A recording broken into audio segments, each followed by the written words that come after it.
नमस्कार दोस्तों, OCN network में आपका स्वागत है।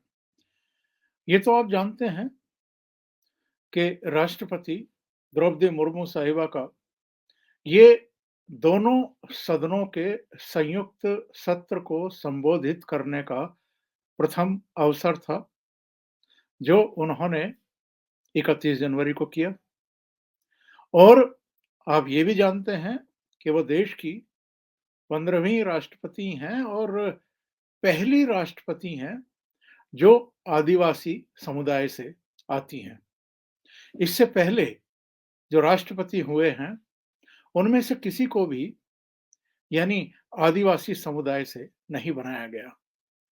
तो ये देश के लिए निश्चित रूप से राष्ट्रीय गौरव का ऐतिहासिक अवसर है, जिसका उल्लेख राष्ट्रपति के अभिभाषण पर जो धन्यवाद प्रस्ताव पेश किया था मोदी सरकार ने, उस चर्चा में भाग लेते हुए सत्ता पक्ष के कई सांसदों ने इसका उल्लेख किया।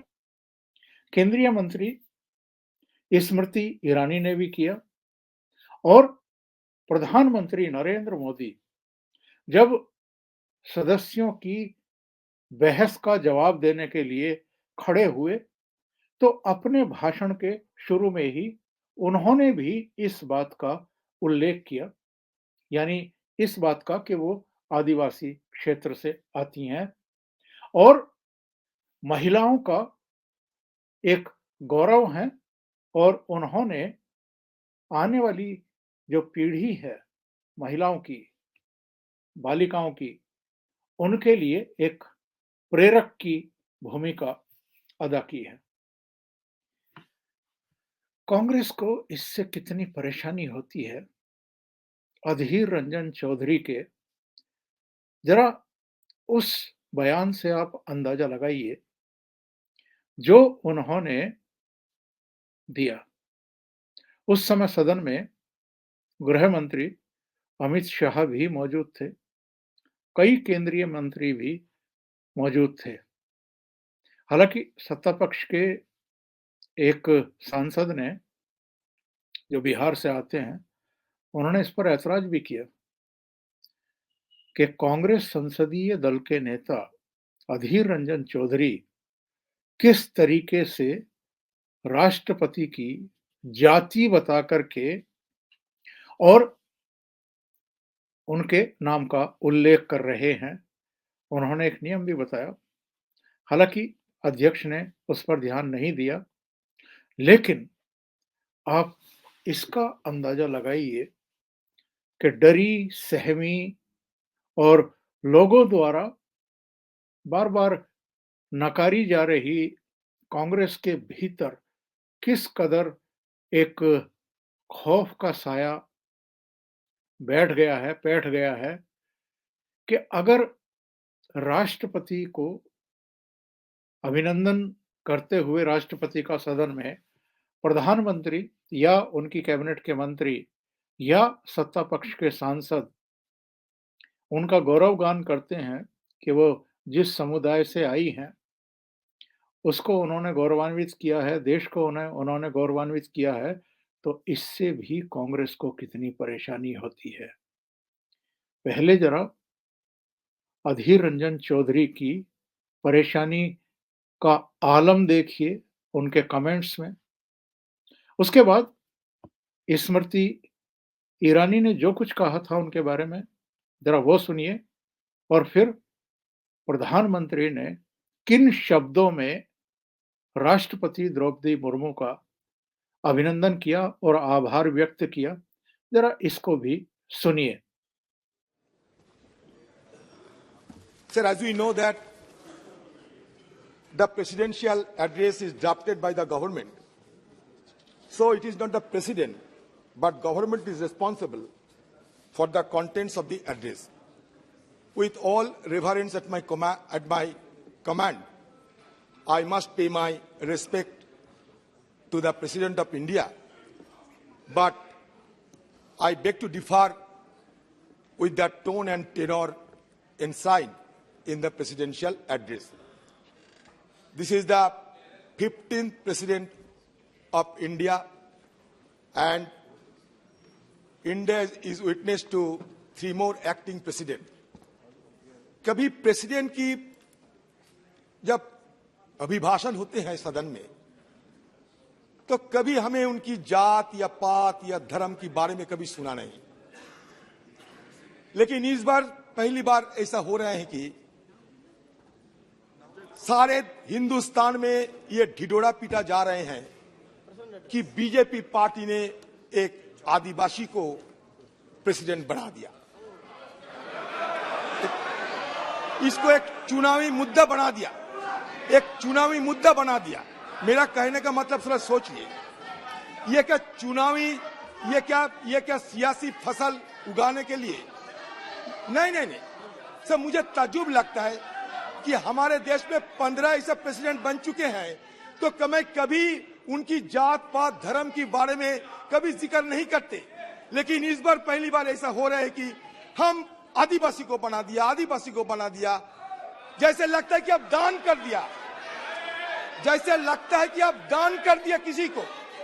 आप लगता है कि अब दानी है। हिंदुस्तान में अगर किसी का 35 साल उम्र होते हैं और वो लोकसभा में चुनाव लड़ने की काबिल होते हैं, तो उनको प्रेसिडेंट होने की सारे नहीं, आप लोग करते हैं। तो 35 साल और लोकसभा में चुनाव लड़ने की काबिलियत, इस पे वो प्रेसिडेंट बन सकते हैं। सर, इसीलिए नहीं, कभी मैं तो प्रधानमंत्री नरेंद्र मोदी जी को ओबीसी दादा नहीं कहते, हम तो कहते कि प्रधानमंत्री नरेंद्र मोदी। तो ऐसे कहिए ना। हम तो कभी हिंदुस्तान में शेड्यूल कास्ट प्रधानमंत्री बने, तो हम तो कभी हिंदुस्तान में मुसलमान प्रधानमंत्री प्रेसिडेंट बने, तो हम तो कभी जिक्र नहीं करते।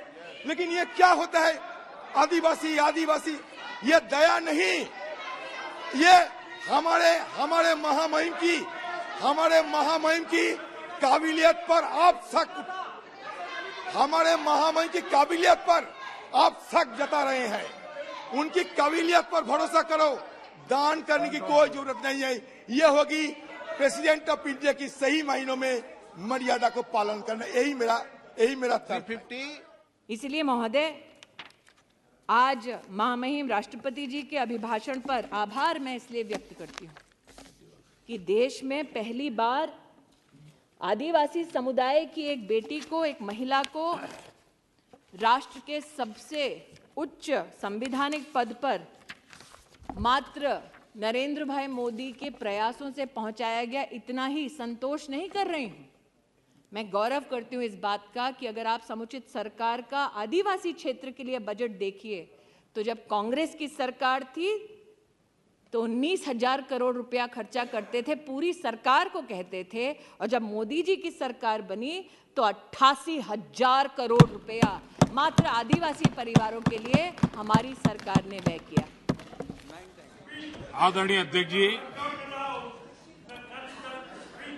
सबसे पहले बजट पे मैं राष्ट्रपति जी के अभिभाषण पर धन्यवाद करता हूं,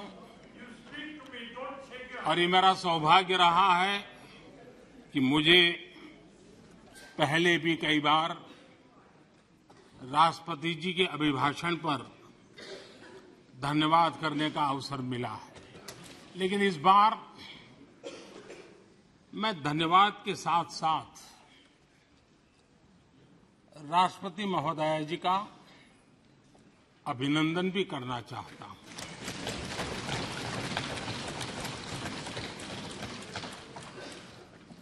अपने विजनरी भाषण में राष्ट्रपति जी ने हम सबको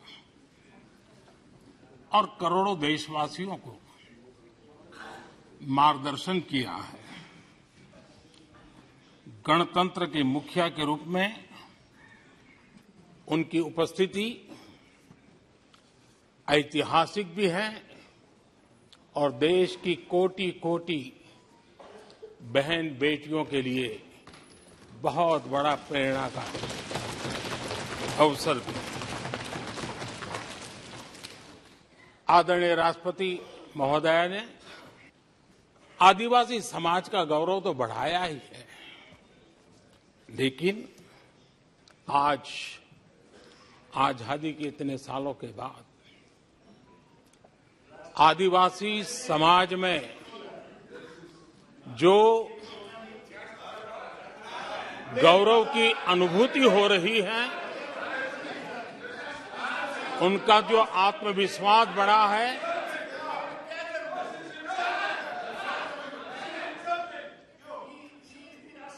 और इसके लिए ये सदन भी और देश भी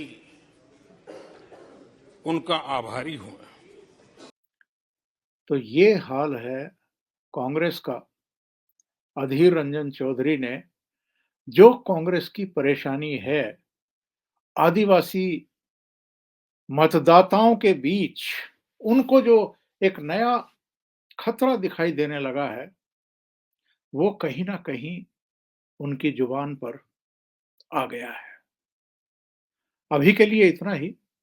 बहुत बहुत धन्यवाद। अगर आपको ये चैनल और इसके कंटेंट पसंद आ रहे हैं तो लाइक करें, कमेंट करें, वीडियो को शेयर भी करें। अभी तक अगर आपने ये चैनल सब्सक्राइब नहीं किया है तो सब्सक्राइब कर लें और साथ में लगे बेल आइकॉन को दबा दें ताकि आगे आने वाले वीडियो और उनके नोटिफिकेशन आप तक पहुंचते रहें। बहुत बहुत धन्यवाद। नमस्कार।